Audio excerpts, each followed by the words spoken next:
அன்பார்ந்த மாதா தொலைக்காட்சி நேயர்களே, உங்கள் அனைவருக்கும் வணக்கம். அன்றாட உணவு என்கிற இந்த நிகழ்ச்சியின் மூலமாக உங்களை சந்திப்பதில் நான் மகிழ்ச்சி அடைகின்றேன்.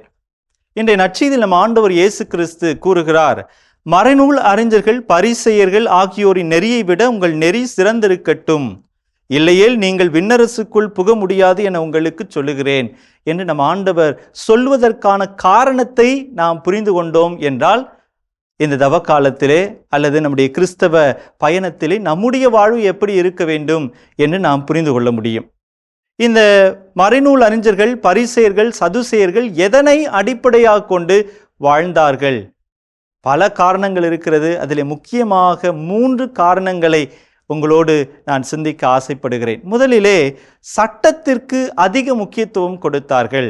சட்டத்தில் இருக்கிற புள்ளியை கூட அப்படியே அச்சுப்பிழலாமல் கடைபிடிக்க வேண்டும் என்கிற மனப்பான்மை கொண்ட மக்களாக இவர்கள் வாழ்ந்தார்கள். எனவே தான் சட்டம் என்ன சொல்லுகிறது? இன்றைக்கு இது செய்யப்பட வேண்டும் என்றால் இன்றைக்கு இதை செய்தாக வேண்டும். அவர் எந்த நிலையில் இருக்கிறார், எப்படிப்பட்ட மனநிலையில் இருக்கிறார், யார், வயது வரம்பு இல்லாமல் அவர் சட்டத்தில் சொல்லியிருக்கிற இந்த சட்டத்தை கடைபிடித்துத்தான் ஆக வேண்டும். சட்டத்திற்கு அதிக முக்கியத்துவம் கொடுத்தார்கள். இரண்டாவது, செயல்களுக்கு அவர்கள் அதிக முக்கியத்துவம். ஒரு செயல் யாரால், எப்போது, எங்கு, எப்படி செய்யப்படுகிறது என்பதை நாம் கருத்தில் கொள்ள வேண்டும்.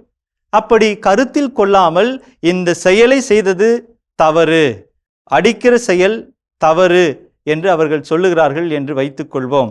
நீதிமொழிகள் ஆகமம் 13வது அதிகாரம் சொல்லுகிறது, பிறம்பெடுக்காத தந்தை மகனை அன்பு செய்யாத தந்தையாக இருக்கிறார் என்று. ஆக ஒருவர் ஒரு பிள்ளையை அடித்து திருத்துகிறார், ஒரு செயல். மற்றொரு செயலிலே நாம் பார்க்கிறோம், ஒருவர் காழ்ப்புணர்ச்சியின் காரணமாக கட்டையை கொண்டு ஒருவரை தாக்குகிறார். இரண்டுமே அடிக்கிற செயல்தான். ஆனால் இரண்டும் எந்த நோக்கத்திற்காக செய்யப்படுகிறது, யாரால் செய்யப்படுகிறது, எப்போது செயல்படுகிறது என்று நாம் அதனுடைய பின்புறத்தை பார்த்து அதை நாம் தீர்ப்பிடுவோம். ஆனால் இஸ்ரேல் மக்களில் மேல்தட்டில் இருந்த மறைநூல் அறிஞர்கள் பரிசேயர்கள் ஆகியோர் செயலை செயலாக பார்த்து அதற்கான சட்டத்திட்டங்களை அவர்கள் கடைபிடித்தார்கள்.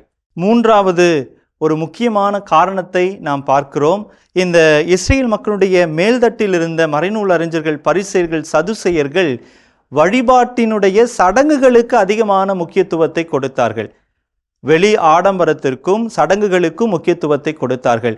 மற்றவர்கள் பார்க்க வேண்டும், அதன் மூலமாக மற்றவர்கள் அவர்களை மெச்சிக்கொள்ள வேண்டும் என்பதற்காகத்தான் வழிபாட்டு முறைகளையே அவர்களுக்கு சாதகமாக அமைத்து கொண்டார்கள். அதைத்தான் ஆண்டவர் இயேசு கிறிஸ்து சாடுவதை நற்செய்தியில் நாம் வாசிக்க கேட்கிறோம். மத்தேயு நற்செய்தி 6வது அதிகாரம் இறைவார்த்தை 1 நாம் வாசிக்கின்றோம், மக்கள் பார்க்க வேண்டும் என்று அவர்கள் முன் உங்கள் அறச்செயல்களை செய்யாதீர்கள், இதை குறித்து நீங்கள் எச்சரிக்கையாயிருங்கள், இல்லை என்றால் உங்கள் விண்ணக தந்தையிடமிருந்து உங்களுக்கு கிடைக்கும் கைமாறு கிடைக்காமல் போகும். அவன் வாழ்ந்தவர்களே, இந்த மறைநூல் அறிஞர்களும் பரிசேயர்களும் சதுசேயர்களும் மக்கள் பார்க்க வேண்டும், மக்களிடத்திலே நற்பெயர் பெற வேண்டும், அவர்கள் கடவுளிடத்திலிருந்து நற்பெயர் பெற வேண்டும் என்கிற முயற்சியில் ஈடுபடாமல் மக்கள் முன்பாக நான் சிறந்தவனாக பக்தி உள்ளவனாக இருக்க வேண்டும் என்று ஆசைப்பட்டார்கள். அதைத்தான் தீத்து புத்தகம் அதிகாரம் 1 இறைவார்த்தை 16 நாம் வாசிக்கிறோம். கடவுளை அறிந்திருப்பதாக அவர்கள் அறிக்கையிடுகிறார்கள், ஆனால் அவருடைய செயல்கள் அதை மறுக்கின்றது. ஆமன் வாழ்ந்த சகோதர சகோதரிகளே, கடவுளுடைய சட்டத்திட்டங்களை ஆழமாக கடைபிடிப்பதாக அவர்கள் சொல்லிக்கொண்டு அதற்கு எதிர்ப்பதமான வாழ்க்கையை அவர்கள் வாழ்ந்தார்கள், செயல்பாடுகளில் ஈடுபட்டார்கள்.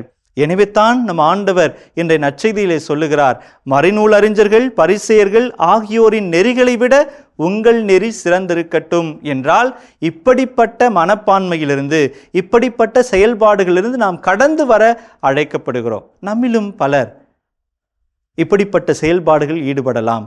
மக்கள் பார்க்க வேண்டும் என்பதற்காக விகாரப்படுத்திக் கொள்வது, நாம் நோன்பு இருக்கும் போது மக்கள் பார்க்க வேண்டும் என்பதற்காக ஜெபிப்பது, மக்களை நாம் மகிழ்ச்சிப்படுத்த வேண்டும் என்பதற்காக ஒரு சில தான தர்ம காரியங்களை செய்வது, மக்களுக்காக அல்ல, நாம் மீட்படைய வேண்டும், கடவுளுடைய கட்டளையை கடைபிடிக்க வேண்டும், கடவுள் மீது நாம் ஆழமான நம்பிக்கை வைத்திருக்கிறோம், கடவுளை முழுமையாக அன்பு செய்கிறோம் என்பதை இப்படிப்பட்ட தவக்கால தான தர்ம காரியங்களில் நாம் காட்ட வேண்டும். ஆழமாக இறை நம்பிக்கையில் நம்முடைய விசுவாச வாழ்வு ஊன்றி இருந்தது என்றால் நம்முடைய செயல்பாடு அதற்கு ஒத்ததாக இருக்கும். உண்மையில் மறைநூல் அறிஞர்கள் பரிசேயர்களைப் போல அல்ல, கடவுளுடைய ஆண்டவர் இயேசு கிறிஸ்துனுடைய உண்மையான சீடத்திகளாக நாம் வாழ முயற்சி செய்வோம். நம்முடைய முயற்சியை கடவுள் நிச்சயமாக ஆசீர்வதிப்பார். நம்முடைய நெறி கடவுளுக்கு உகந்த நெறியாக அமையட்டும். அதற்காக நாம் ஜெபிப்போம்.